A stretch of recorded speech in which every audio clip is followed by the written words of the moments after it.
Magluluto ako ngayon ng munggos na naman. Si Raquel, tagal na nung palagi nagyaya sa akin ba na magmunggos pa kami.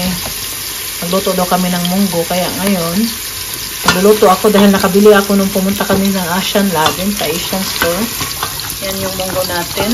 Madumi pa yung ano natin. Hindi pa ako nakapaglinis yan. Nagluto pa ako. Lutuan ko si Martin din. At yung kapatid ko, ipapadala ko lang kay Martin mamaya pag alis niya bago punta sa trabaho. Siya na maghati doon. Hindi ako lumabas ngayon dahil ang grabe ang panahon dito. Palagi umuulan. Ilang araw na. Magandang tanghali po sa inyong lahat. Unang labas namin ni Fiona itong taon na to. Dahil simulan nung ano ba, ngayon pa lang kami lumabas dahil nga umuulan. Umuulan pa rin ngayon. Magbili kasi siya ng regalo. Birthday. Inibita po si Fiona ng birthday mamaya. Kahapon lang siya ni message. At kaya yun, lumabas kami dahil pagbili kami ng regalo. Tahimik na dahil kami na lang dalawa naglakad palagi. Kung dito pa yung kapatid kong lalaki, kasama namin yung palagi. Pag maalis kami, pupunta kami sa city, kinukuha ko, tinusundo ko si Fiona, kasama yun palagi. Ngayon kami na lang ni Fiona. Yung kapatid kong babae naman kasi, nagtatrabaho kasi yun. Hindi mo din yun na-disturbo. Dahil may trabaho. Agoy, may as. Ang lakas po ng ulan. Ilang araw na po ditong umuulan. Ngayon hindi mo siya masyadong malakas pero kahapon ng isang araw lakas. Pakita ko po sa inyo yung kanal. Batip yun na.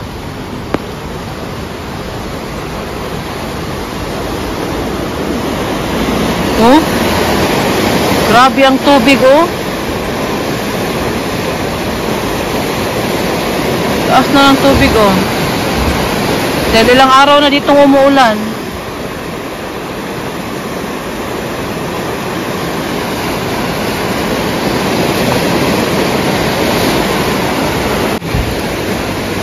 Grabe no, wala lang ngayong ilang araw umuulan, hindi naman marami ang tubig, kunti lang yung tubig dyan. So come. Baita.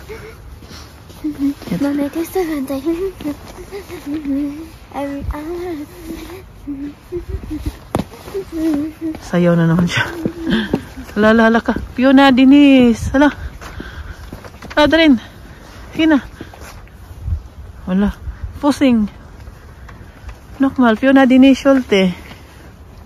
Hala ka. Yung kapatid ko ba, nag-i-enjoy yan. Talaga kay Fiona kay. Hindi yan, mahihain ba? Tapos nagbibiro palagi. Sambay ta. Hindi siya mahihain at ano ba? Nagbibiro din. Yan, nag-enjoy din yung mga kapatid ko sa kanya. Lumalamig ba? Ngayon, malamig.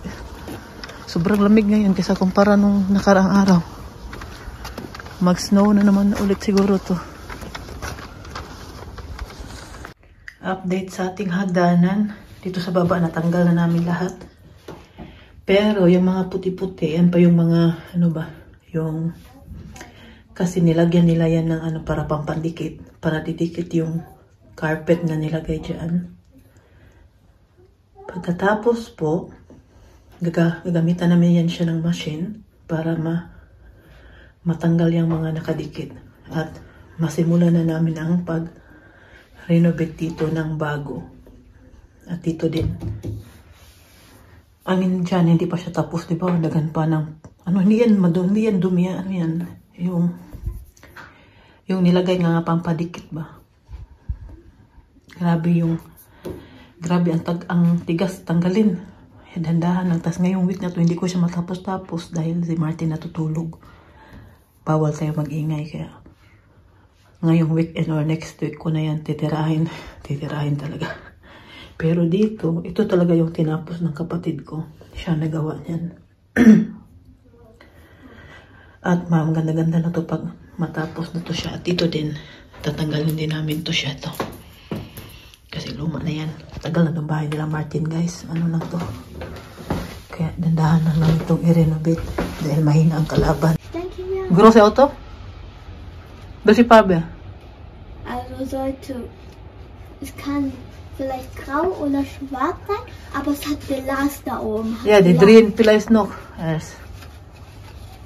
Yan po. Hinihintay niya yung ano niya, yung sundo niya. Und ist so Yan, dadala niya yung regalo niya. oder groß? Yun na, laisi, bite. Namulaklak yung ano namin dyan sa labas, oh. Yun na, pasmaan di simping kita. Di blooming na, pasmaan. Hello. Namulaklak. No. Namulaklak siya, oh. Yun na, kung makita niyo po, ito nga to, ito. Ito siya, oh. Namulaklak ng kulay pink. Lalapit ako dyan mamaya. Wala kasi akong medyas na suot eh. Tintingnan ko lang to si Fiona na sunduin siya. Mama, can I drink though?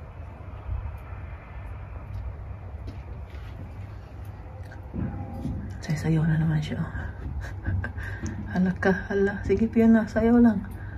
Hello, madang people. Mabuhay. Fiona.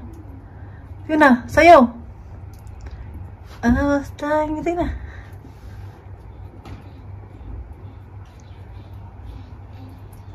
Sayaw naman siya, alaga.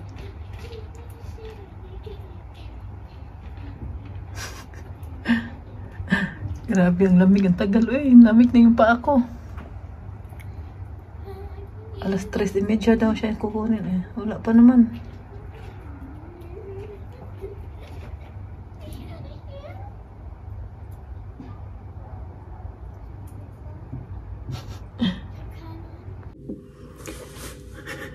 Nandito po ako ngayon sa baba dahil maliligo ako bago matulog. At bago po yan, ikukwento ko po sa inyo yung nangyari dito sa amin bago magpasko.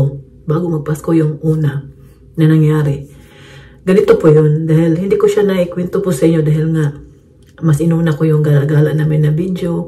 Ngayon, ikukwento ko na po sa inyo dahil grabe po talaga yung takot ko at panic ko nung time na yun. Ito, ganito po yun. Ginamit ko po yung dryer namin nung time na yun kasi nga naglalaba ako, tas nilagay ko sa dryer dahil ang dami kong nilabhan nung time na yun. Dito yung kapatid ko. Yung kapatid ko, tulog na. Maaga kasi siya natutulog dito mga alas 7, nahiga na yun, tulog na. At pagbaba ko sa, sa basement namin, kukuha sana ako ng tubig dahil nauuhaw ako. Naubusan ako ng tubig sa taas nung time na kaya bumaba ako ba parang talaga ako sa sarili ko ba na bumaba ka, kaya bumaba ako. Pagbaba ko, kasi yung dryer namin, kahit nasa hagdanan ako, naririnig ko yan. Tapos, nung time na yun, hindi pa siya 3 hours. Sabi ko, bakit hindi ko na narinig na umiikot ba? Sabi ko, bakit hindi ko na narinig? So, pumasok ako sa loob. Nung pagpasok ko po, amoy sunog. Natakot po talaga ako dahil nangamoy po talaga. Tapos yung dryer, hindi na siya ano na lang yung red na ano niya ba, yung parang ilaw niya na kulay red na maliit lang, ano lang ba. Kaya sabi ko, ano nangyari kaya dito? Tapos nung pagbukas ko, grabe yung amoy, parang may usok siya, pero hindi naman, konti lang naman. Sabi ko, hindi to normal. Kaya, pero bago ako nagtaranta, enough ko na, tinanggal ko na yung saksakan dahil panigurado na walang mangyari sa atin dahil, diba, dahil delikado, mga kurente, simba ko lang. Kaya tinanggal ko siya sa saksakan, sabi ko, tinawag ko yung kapatid ko, magtawag na sana ako nung time na yun ng bombero. Dahil natakot ako dahil sa basement ba yan, no? Delikado ba yan? Dahil nandyan yung gas, yung heater sa oil namin, yung mga basta maraming, tapos dami pa namin mga gamit yan sa baba, mga tambak-tambak, yung mga, basta natakot po ako dahil, ano mangyari ba? Grabe ako magpanik, tapos ginising ko yung kapatid ko. Sabi ko sa kanya, baba, katulungan mo ako dahil yung dryer namin nangamoy sunog. Sabi niya, kasi yung kapatid ko, nag-aaral din kasi yan siya sa electric ba, kaya sabi niya, hindi naman daw amoy wire daw ang nasunog. Amoy damit ba? Parang damit na sunog. Kaya inalis ko yung mga nilabhan sa loob ng dryer. Mayroon pong isang towel na napakanipis na towel na yun, sira-sira na yun. Napasok po doon sa loob na malapit sa motor. Kasi ano siya, sira-sira na yun siya na towel. Parang ganito ba? napasok po siya doon sa motor. Kaya yung dryer, ikot ng ikot. 3 hours ba yun siya, no? Mag-ikot-ikot. Kung hindi lang yun na-stop. Mga 1 hour and 30 minutes lang yun siya na-stop na dahil nga may napasok doon sa malapit ata sa motor. At ang hirap tanggalin. Kanya lang talaga namin, ang hirap tanggalin. Tapos may naiwan pa doon sa loob. Kaya simula nung time na yun, hindi ko na ginamit yung dryer namin. Dito na ako nagsasampay sa loob. Kasi paminsan-minsan ginagamit ko kasi yan sa winter. Lalo na pag marami akong nilabhan. Dahil alam po naman po niyo pag winter, matagal matuyo yung damit sa loob ng bahay. Dito sa loob ng kwarto. Kaya paminsan-minsan ginagamit ko yan sa winter yung dryer namin. Hala, nangamoy talaga sunog. Tapos tinawagan ko si Martin. Sabi ni Martin na, saka na daw magtawag ng bumbero kung mayroong daw apoy, mga ganyan ba. Kung nangamoy lang daw, tanggalin ko lang daw yung saksakan. Kung hindi naman daw, wala naman daw apoy na nakita sa loob sa dryer. Tanggalin ko lang daw yung saksakan. Kaya yun din yung ginawa ko. Pero ginawa ko na yun siya bago ako tumawag kay Martin. So, nag-alala talaga yung kapatid ko. Amoy namin doon kung baka may iba yung baka mag-usok pa ba. Pero hindi naman siya as in maraming usok. Pero amoy sunog. Nasunog talaga yung napasok talaga yung yung sira ng towel doon sa loob. Ito, sabi mga ganito ba. Kaya sabi ni Martin, wag ko na daw lagay sa dryer yung mga sira-sira na towel. Kay Uma pa naman yun. Mga damit yun ni Uma nung time yun na ilagay ko doon. Kasi hindi ko yan siya tinapon dahil ginagamit ko yun siya pangpuna sa sahig. Lalo na pag nililigo ko si Uma dahil basang-basa talaga itong mga sahig namin dito. Yeah, yun, hindi ko siya tinatapon. Tapos pag naglalaba ako, kasi yung damit ni Uma, talaga yan, sineseparate ko pag naglalaba ako ba, hindi ko sinasali sa amin. Sa kanya lang, dahil yung halos sinusuot niyo mga puti. Kaya, ko talaga yan siya, kay Uma lang. Tapos po, okay na yung dryer, hindi ko na ginamit yung dryer namin, hindi pa namin pinaayos dahil nga busy kami, palagi kami umaalis, das holiday pa. Sabi ko kay Martin, saka mo na yan paayos dahil, basta araw-araw lang ako maglaba. Hindi naman talaga dadami. Kaya araw-araw din ako naglalaba nung time yun para matuyo. Kasi kung dito mo lang ilagay sa mga kwarto, kahit ilang araw, 3 days, mga ganyan, matuyo na yung damit. Pero hindi talaga siya matuyo agad ng isang araw. Abutin pa ng ilang araw. Yan yung... Pero kung araw-araw ka mga naglalaba, okay lang din. Basta mayroon ka lang maraming sampayan. Yung sampayan ko isa lang. Tapos sa baba, nagsasampay din ako doon. Sa baba, may sampayan din ako doon sa baba. At yung next naman po, yung washing machine na naman namin. Sus, kinuo ko. Ang washing talaga namin ang kinatatakutan ko na magsunog. Dahil amoy kuryente po talaga yung sunog niya.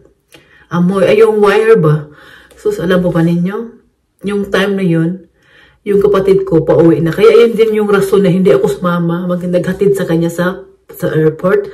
Dahil yung nangyari yun, Sabado, tas uuwi na yung kapatid ko, Sunday, flight na niya. Natulog na sila ni Martin. Maaga silang natulog dahil nga maaga silang gigising.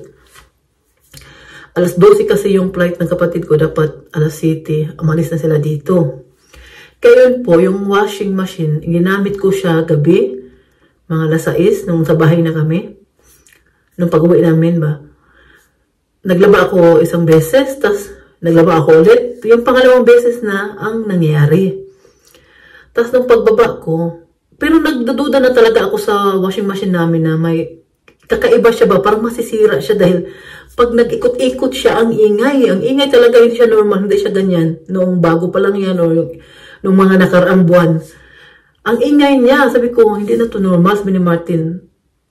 Abot na sa taas namin yung ingay. Sabi ni Michelle, Mama, ano ba yung maingay sa baba? Para daw ano ba? Ang ingay daw, sabi ko, yung washing machine natin, sabi niya, hindi man yan normal, hindi naman yan ganyan noon. Tapos ginamit ko siya nung time na yun, nung linggo. Tapos nung pagbaba ko, kasi narinig ko na natapos na, nung pagbaba ko po, amoy may sunog na wire. Sabi ko, ano na naman nangyari dito? Pero bago ko siya binuksan, ino-off ko muna yung saksakan. Yun talaga yung una kong ginawa, yung saksakan, dahil natatakot po talaga ako. Nung pagbukas ko po, sumalubong po talaga sa mukha ko yung usok ba sa loob ng washing machine. Sabi ko, Diyos ko, natakot talaga ako. Baka ano ba, masunog. Baka may magkalat na yung sunog doon sa loob. Hindi ko alam kung saang banda, sa motor ba o sa... Basta na ano siya, nangamoy sunog po talaga siya, natakot. Hindi ko po talaga alam kung ano yung gagawin ko. Pero nandito naman si Martin. At ayaw ko lang din sila gisingin agad dahil maaga pa sila nga alis. Hinayaan ko na lang sila matulog. Kaya ako na lang din ang ano doon ba, sa washing machine ba? Sus, nangamoy sunog po talaga siya. As in, pati yung nilaban sa loob, amoy sunog. Amoy sunog siya, yung usok sa loob ba? Doon sa damit lahat, nangamoy talaga yung damit kahit ang bango ba yan ng Ariel na yung powder na Ariel pang laban, no? Ano talaga siya, maamoy mo talaga yung sunog na ano ba? In-off ko siya, tapos hinahawak-hawakan ko kung mainit ba, pati yung likod, hinahawak-hawakan ko talaga. Tapos takot ako baka ano mangyari, baka masunog, wala po talaga akong tulog. Hindi niyo po alam kung ilang beses po akong bumaba sa basement namin at tingnan kung ano na nangyari, baka may umusok na, mga ganyan ba? Kasi, grabe yung panic ko, natutulog kayo, tapos bigla na lang may masunog sa baba, di ba? Takot kayo yung ganyan, tapos magpapanik ka ba kung lalo na pag si Martin natulog na, ayaw ko na siyang gisingin dahil nga alam ko maaga silang gigising. Tapos nung time na yun na nangyari yun, mga alas 11 yun. Ano pa lang ni Martin, bago pa lang siya pong natutulog na kaya ko nagising kasi mahirap pa naman si Martin makatulog ulit pag nagising na yan. Pati din yung kapatid ko, hindi ko na lang din siya ginising dahil sa kakababa ko, katitingin ko doon, wala namang nangyari. Pero grabe talaga yung panic ko, sumalubong talaga sa mukha ko yung usok sa loob ng washing machine namin. Tapos amoy sunog. Hindi siya yung katulad ng amoy nung una, nung sa dryer. Iba po yung amoy niya na may nangamoy talaga, may sira. Tapos nag-alala si Martin dahil nga nagsabay ang dalawa, di ba? Pwede naman masira yung isa pero wag magsabay dahil hindi po na tag 100 euro lang yung presyo niyan pag bibili ka ng bago. Sabi ko, bakit nagsabay yung dalawa, nakakaloka? Nakakaloka naman, nagsabay pa yung dalawa kasira. Tapos naalala ko po nung binili yan ni Uma na yung machine naman, hindi po mura yan, 1,200 data yung bili ni Uman yan. Tapos ilang years pa lang yan dito sa amin. Mga 7 years lang. Sira na. Grabe no, ang bilis. Nasira. Tapos sabi ko kay Martin, gusto sana niya ipaayos. Sabi ko kay Martin, huwag mo na yan paayos kasi natatakot ako. Wala ka pa naman palagi dito pag panggabi yung trabaho mo ba. At saka pag ipaayos yan, baka mahal ang bayad. Makabili ka naman din ng katulad ng pampagawa ng washing machine. Kaysa sa makabili ka na ng bago sa presyo. Baka, sabi ko kay Martin, huwag niya niyang yan. No, huwag niya niyang ipaayos. Bili na lang ng bago kasi hirap kasi pag sa wire na yung mga sira-sira ba, diba? Nakakatakot. Kaya tayo nag-order sa Martin ng bago, darating bukas. Sabi ko, kaya po, alam po ba ninyo, ang dami ko na pong labahan dito dahil hindi nga tayo nakapaglaban ng 5 araw na. Ang dami ko ng labahan dito. Nagkatambak na po yung labahan natin dyan sa baba. Andyan na siya. Ang dami ko ng labahan nandito sa likod ko. Kaya nakakaloka dahil nanggigigil ako pag marami akong labahan. Tapos ayoko na doon maglaba sa kapatid ko dahil nadalhin ko pa yan doon. Tapos darating naman siya sa Bernes na. Kaya okay lang. Yun po yung kinatakot ko kasi nag-umusok po talaga siya sa loob. Yun po talaga yung doon ako nagpanik ba na grabe na hindi talaga ako natulog. Siguro nakatulog po ako alas 5 na. Hindi niyo po alam kung ilang beses po ako bumaba sa loob. Para akong buang na kahit wala naman nangyari na pero yung kasi pala mahilig tayo manood ng mga balita, mga nasunog, diba? So, kaya grabe yung, kasi po kami nasunugan na po kami ng bahay sa Pilipinas. Kaya po may ano na ako ba, may phobia na ako sa mga sunog-sunog kasi nakaranas na kami ng sunog doon sa amin noon. Kaya pag ganyan kasi, tapos wala pa si Martin dito, or si Martin tulog na. Pag tulog talaga si Martin, no? Tapos umusok pa talaga yun ng marami. Siyempre, gigisingin ko siya, tatawag ako ng bombero. Pero, konti lang din naman kasi yung lumabas na usok nung una. Tapos, dandahan siyang ano ba? Sabi ko, Ginoo ko. Ano naman nangyari dito? Buti na lang talaga at hindi naman siya.